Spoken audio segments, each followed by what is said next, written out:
Disney parks are year-round, but not all theme and amusement parks are. There are a lot of parks that close for the winter, so that may bring up the question, what happens to the employees?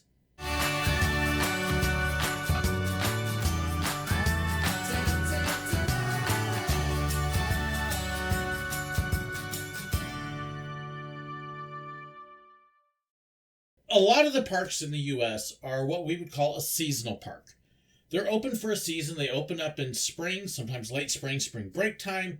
They stay open through fall. Some of the parks do Christmas events, but then they close down. And they may be closed from January through March. They may be closed actually from October through March or April. So what happens to all those employees? The ones that have been keeping the park running, and are they suddenly out of jobs? Do they go somewhere else? What happens? Depends upon the park. Parks like Cedar Point, for example, hire a lot of college and high school students. Six Flags parks do this a lot. Students that can come in and they work during the weekends, during the school year. So spring and then fall, they'll be doing like Friday nights, Saturdays, Sundays, maybe a Thursday night. So they kind of work during that, but otherwise they're daily during summer and during holiday season. So when the park closes down, most of those students go back to school. So for them, the park is a part-time job. For the adults, the leads, the more experienced people, they're the ones who may run the park on weekdays when school is in session. It's part of the reason that you may see some of those parks like Cedar Point not have a lot of rides open on weekdays because a lot of their employees are students and they're in school. So they kind of work on the school schedule. But for those employees who aren't students, or when you go to a park like Silver Dollar City that's basically open from the end of March through the end of December, it only leaves 3 months. There's a lot of older people, and I say that in relation to students, not saying old, who work at a park like Silver Dollar City or Dollywood or some of the others like that. Holiday World is an example. So for those employees that aren't students, there's a little bit of a different approach that they have to take because they're not going back to school. They still have a home and a family to take care of. And so how do they do that? Well, there's a few different things that happen. One, some of those employees will transition out of running rides and shops into different areas of the park. Silver Dollar City, we called it maintenance and construction. And they basically turn into off-season workers who help clean the park, clean the rides, take them apart, help do the maintenance work. They'll clean the shops, the other buildings, and they break out into other areas and do a lot of the cleaning and repairs and preparation and stuff like that during the off-season. Your office workers, they're still in there full-time. They still are marketing and planning for the next year, merchandise, they're ordering supplies. The head of the food program, they're usually coming up with new foods and new recipes and trying out other things and getting orders in place for the year, for the next year to try to make sure they've got everything stocked up. They may be working over new restaurants and trying out some things like that. They'll also go through and do reviews of all the procedures. Is everything here working? Do we need to change anything? Were there any issues this last year? So there's a lot of reviews and a lot of preparation that happens. But for somebody like me working on the train, once that last day of the year hit, there's no work at the park. So a lot of your seasonal employees, we get in a whole bunch of hours during the regular part of the year, and then we're just out, until we find out in, say, end of February if we're getting a rehire letter or not, because you have to hire up again every year. For us, it meant a couple different things. One, the choice that a lot of people, at least in a tourist town like Branson or Pigeon Forge, are going to make, because there aren't a whole lot of other jobs, because it's all seasonal. It's all based on tourism, which means some of the restaurants close down, some of the hotels close down, the other entertainment closes down or reduces hours. A business even like the one I'm working at now with the escape room, we go from 7 days a week from 10 in the morning to 10 at night. We cut down to, depending upon what's happening, 5 or 6 days a week and 1 o'clock to 7 o'clock on weekdays. So we cut back hours and back the days.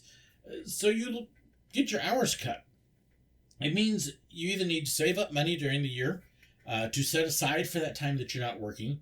That's what a lot of people do. You try to save as much as possible. The other thing that a number of people do around here is they go on unemployment.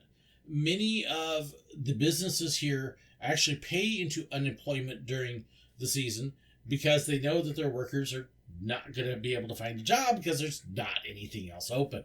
You end up with 2 months where, as part of unemployment, you're supposed to be going to check and find other jobs, and there's not any other jobs. Unemployment pays you a reduced wage for part of that time that you're not working. But most of us, it's trying to live off of what we set aside, and that supplements a little bit. Other people already work other jobs. Again, a lot of the people who work at theme parks, they work in other places, such as teaching. I know a number of pastors and ministers that work in the parks because it can flex with their schedule. People with other regular 9-to-5 jobs will work on weekends. So there's a lot of people that during the off season, they just kind of go back to their other regular job, a job that hopefully isn't dependent upon tourism. So my family, typically when my kids were in high school, and then my wife was teaching, and so during school year, they'd be out at the park working, and then as school picked up again, they'd be back at school. There is a group of people that they do go get other jobs and don't go back to the other one. Again, typically in a town like Branson, the year-round jobs are going to be at schools, at medical facilities of some sort. There are some stores that stay open. So your grocery stores and retail, a lot of that will still stay open because now it's selling to the locals. But other than those, it's hard to get another job. There are a few other businesses in town. Real estate actually does pretty well here during the off season because it's when people have time to look at houses and stuff. So you do have some other things like that, and other types of businesses that aren't reliant upon tourism that are still open and still doing business. But it's not anywhere near as many jobs as the tourism. The other thing, though, that a lot of towns like Branson and Pigeon Forge and others do is they actually have people come in just for the summer. They may be a college-type program. Silver Dollar City has a couple of those that they use. Branson itself also hires a lot of international workers, people that actually come over specifically on 6 to 9 month visas just to work in the area, get a taste of what it's like to live in America, kind of like an exchange program, but they're here specifically to work. And they help fill in the job shortage. Because Branson is a town of 10,000 people. And during summer, we typically need somewhere around 15,000 workers. Numbers don't balance. So the international workers and others come in and help supplement that labor pool, help fill in the gaps, and help keep that going. And of course, off-season hits, hours are cut. Well, they've already signed up that that's about the time that their labor pool program is going to end, and so that is when they head back home again. So a lot of people, off-season, it's a break, it's a vacation. Hopefully they got some saved up. They may be going to other jobs. Traffic drops down drastically. Our main road through Branson, we call it the Strip. It's Highway 76. Typically from tourist season or weekends in spring and fall, you can count on that road being bumper to bumper. It's only 2 lanes, one each direction. Bumper to bumper, you're crawling at about 5 miles an hour. And then once the tourists are gone, that the Strip opens up, then the locals will use it. We don't use it any other time. And we can cruise down 30 to 40 miles an hour. It's a huge difference.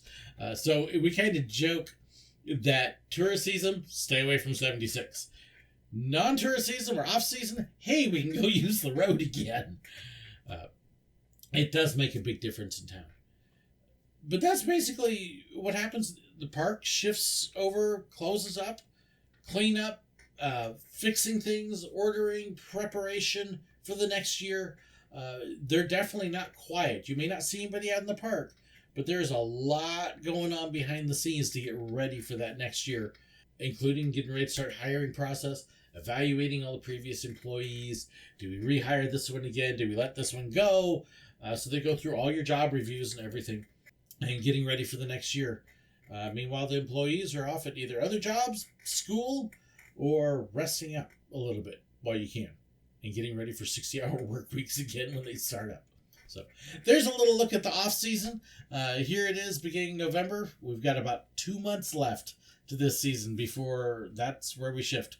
And even right now during the weeks, it's kind of off season-ish. So do you have any questions? Did I catch what you wanted to know? I'd love to know. Please share in the comments below. Love to hear back from you. Give me your feedback. Check the description. Tons of info there too, including about how to sign up as a supporter. Speaking of supporters, thank you so much to all of mine. Couldn't do this without them, and I've got an amazing group. If you want to get to know them, get to know about the behind-the-scenes info, join us on Zoom calls and more, check the description below. Thank you so incredibly much. God bless.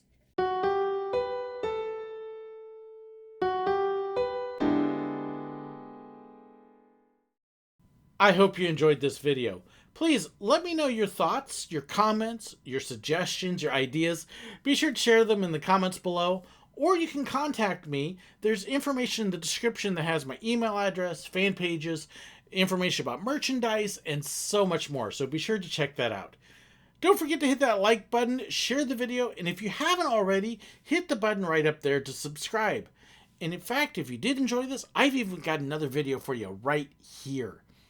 And also about these wonderful people here, those are my YouTube members and my patrons, the ones whose financial support makes this possible. I couldn't do it without them. If you want to know more about that and the perks that come with it, well, be sure to check the description. There's a link right down there. Thank you so incredibly much. God bless.